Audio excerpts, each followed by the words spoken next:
It was the year 586 BC. The plains of Dura stretched wide and empty under the heat. Dust hung in the air.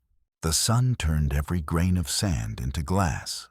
In the distance, a shadow rose, a column of gold, taller than any tower in Babylon, 90 feet high, 9 feet wide. A single image of the king himself, hammered from the treasures of conquered nations. The statue blazed so bright it hurt to look at. Even the soldiers turned their eyes away. Trumpets called from the city walls. The command was clear. When the music began, every man in the empire, governors, generals, priests, merchants, would bow to the golden image. To stand was death. Babylon had no gods left, only one king, Nebuchadnezzar II, the self-proclaimed ruler of heaven and earth. His empire stretched from the deserts of Arabia to the mountains of Urartu. His word was law, his anger, legend. The furnace burned behind the statue, a monument to punishment. It was built to smelt iron and melt idols. Now it waited for men. The orchestra began. Cornets, harps, drums. A wall of sound rolled across the plain. One by one, thousands dropped to their knees. Armor struck sand. But 3 men did not move. Their names were Hananiah, Mishael, and Azariah, renamed by Babylon as Shadrach, Meshach, and Abednego. Hebrew captives, scholars turned administrators, outsiders who had risen inside the empire that conquered them. They had learned the king's language, served in his court, managed his cities. Yet the command to kneel crossed the one line they could not break. Their God allowed no images, no compromise. The music swelled. The crowd pressed lower. Still, the 3 remained standing. Dust circled their feet. Heat shimmered around their shadow. From a distance, the Chaldean astrologers watched. They had waited for this. Jealous men in gold-trimmed robes, keepers of omens and power. They saw not faith, but rebellion, and they smiled. By dusk, word had reached the palace. The king's counselors knelt before the throne, their voices dripping with false loyalty. "O king, live forever." They said, "There are Jews in your service who do not obey your command.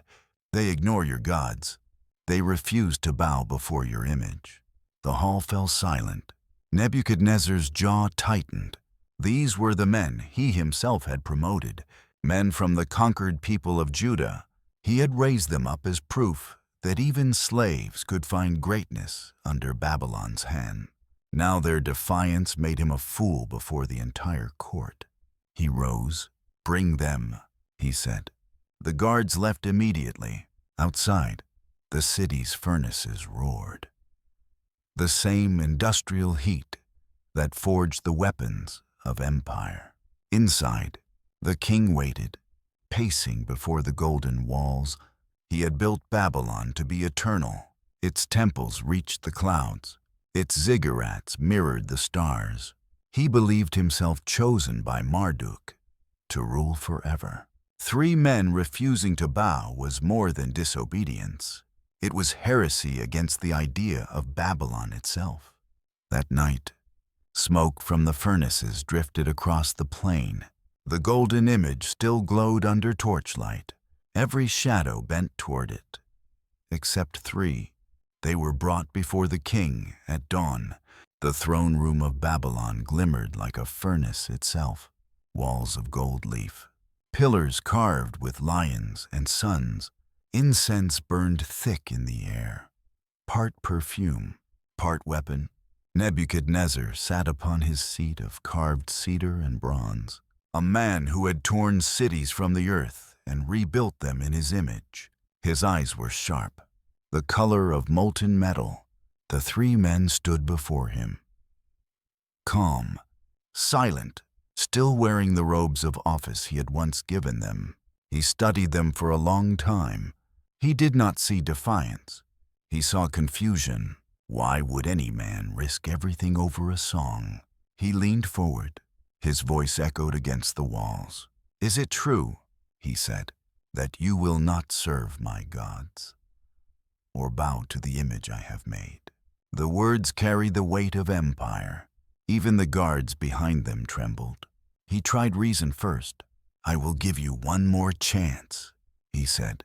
"When you hear the music, the horn, the pipe, the drum, bow down. If you do not, you will be thrown into the furnace of fire." He paused, and then the challenge came. "Who is the God that can deliver you from my hand?" It was not a question, it was a proclamation. The king of Babylon did not expect an answer, but he got one. The three men looked up. Their voices were steady, almost gentle. "O king, we have no need to defend ourselves before you." A ripple went through the court.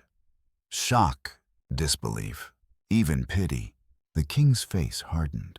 "Our God," they continued, "is able to deliver us from the fire, and he will deliver us from your hand." The words were bold enough, but then came the part that history remembers. "But even if he does not, we will not serve your gods. We will not bow to your image." For a moment, even the guards seemed frozen. The only sound was the crackle of the braziers lining the hall. Nebuchadnezzar's jaw twitched. Something inside him broke. No man, not priest, not general, not conquered slave, had ever spoken to him this way. He had crushed entire kingdoms for less. His voice turned to iron. "Heat the furnace," he said, 7 times hotter than usual. The attendants hesitated. He slammed his fist against the arm of his throne. "Do it now." Outside, the furnaces roared to life. Slaves hauled bitumen, oil, and reeds. The air filled with smoke so dense it choked the lungs. The heat shimmered like a mirage. Back inside, the king's strongest guards bound the 3 men in ropes. Their robes, turbans, and sashes still on them. The king would leave nothing to chance. He wanted them burned so completely that nothing would remain to bury. They were dragged toward the opening of the furnace. The guards could barely stand the heat. Their armor began to glow. The king watched from his balcony. He could feel the fire's breath from across the courtyard. He whispered to no one in particular. Let their God save them now. The soldiers threw open the furnace doors. The heat burst outward like a storm. The guards screamed, then fell, consumed before they could even finish their task. The 3 men were cast into the blaze. For a few seconds, there was only fire, raging, roaring, absolute. The king turned away, satisfied, but something was wrong. The fire burned. The men did not. The heat that day could melt stone. Flames climbed higher than the palace walls, twisting in the desert wind. The sound of the fire drowned the trumpets, the voices, even the cries of the dying guards. The king stood above it all, certain his command had been obeyed, certain the defiance was gone. But something caught his eye. Movement, shapes inside the blaze. He blinked. The fire was not consuming. It was illuminating. The men were still there, not crawling, not screaming, standing, walking. The ropes that had bound them were gone, burned away. Their robes, still whole, their faces calm. And then the king saw something else, a 4th figure. He wasn't certain what he saw at first. A shadow, a reflection, a ghost. But the form was clear. Another man, standing among them, radiant against the inferno. Nebuchadnezzar stumbled forward, his voice shaking. Did we not cast 3 men, bound, into the fire? His advisors glanced at each other. Certainly. O king, they said. Then why? The king whispered. Do I see 4 men, walking free? And the 4th looks like a son of the gods. For the first time in his reign, the king of Babylon felt something stronger than anger. He felt fear. The air shifted. The sound of the flames dulled to a low hum. The brightness turned white, like dawn breaking through smoke. Everyone watching fell silent. The crowd of soldiers, priests, and astrologers all turned toward the furnace. The impossible was happening in front of them, and none dared to breathe. The king stepped closer. The heat should have killed him. It didn't. He cupped his hands around his mouth and shouted into the blaze, "Shadrach, Meshach, Abednego, servants of the Most High God, come out." The flames parted like a curtain. 3 silhouettes emerged, walking out as if through mist. Their sandals struck the ground. Their robes were untouched. Their hair was whole. Even the smell of smoke was gone. The crowd fell back. The king stared. His mind, built on logic, conquest, and control, could not reconcile what he saw. He called for his satraps, his general, his priests, ordered them to examine the men. They circled them in disbelief. No burns, no ash, no heat marks. Only the ropes were gone. The instruments of obedience erased by the very fire meant to enforce it. Nebuchadnezzar turned toward the furnace. Inside, the flames still raged, but the 4th figure was gone. He knew, even then, that his question had been answered. "Who is the God that can deliver you from my hand?" Now he knew. He raised his voice, loud enough for the entire plain to hear.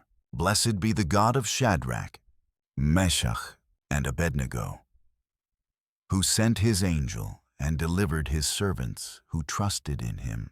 The same man who had demanded worship now declared another God's name above his own. But what the crowd did not see, what the chronicles never record, is that the king could still feel the heat on his face. It did not burn him. It marked him. For the first time in his life, Nebuchadnezzar bowed. The plain of Dura was silent. The flames still danced, but their fury had lost its power. Men who once bowed to gold now bowed to something invisible, something greater than fire, greater than kings. The king stepped closer to the 3. His guards kept their distance, afraid of both the heat and the holiness they felt. The men stood straight, calm, composed. Their faces bore no trace of fear, no sweat, no smoke, only the reflection of the fire that could not harm them. Nebuchadnezzar turned to his court. He ordered that they be examined. Every robe, every hair, no mark, not even the faint scent of smoke clung to them. The king looked at his own hands, shaking. For years he had built his empire on the logic of punishment, loyalty through fear, order through obedience. But fear had failed, fire had failed, and he, the so-called God of Babylon, had just been undone by men who refused to bow. He looked again into the furnace.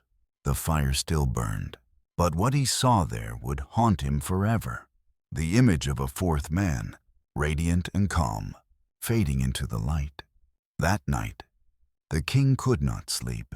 The torches outside his chamber flickered, their shadows stretching across walls engraved with his victories. Jerusalem, Tyre, Egypt. He saw the same pattern in every carving. The powerful kneeling before flame, the conquered crushed beneath stone. But now, for the first time, he wondered if he had built his throne on ash. He dreamed of fire, but this time it spoke. It whispered not of destruction, but of truth. The furnace had not revealed weakness. It had revealed faith, something beyond the reach of empire. By morning, the decree was ready. The heralds rode out through the city gates, carrying scrolls marked with the royal seal. The decree spread faster than the smoke that had once filled the sky. "Let it be known throughout the kingdom," the proclamation began, "that there is no other God who can deliver as this God has delivered. Any man of any nation who spoke against the God of Shadrach, Meshach, and Abednego would be cut in pieces and his house made into a heap of rubble. The same empire that once punished faith now protected it. Across Babylon, the furnace fires dimmed. The golden statue still stood, but it had lost its power. The people whispered, not of the king, but of the three who walked through fire and lived. The story spread beyond Babylon. Merchants carried it along the rivers, across the deserts, through the mountains of Persia. By the time it reached Jerusalem, it was legend. But legends have roots. Historians would later study the accounts. The materials of the furnace, the heat required to smelt bronze, the chemical reaction that could have spared flesh for seconds, maybe minutes, but not this long, not like this.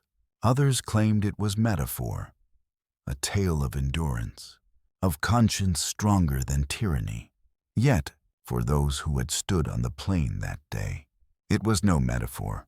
They had seen men walk inside a fire that consumed everything else. Some said it was an angel. Others whispered it was the same presence that once walked in Eden's garden. Whatever it was, it made kings tremble.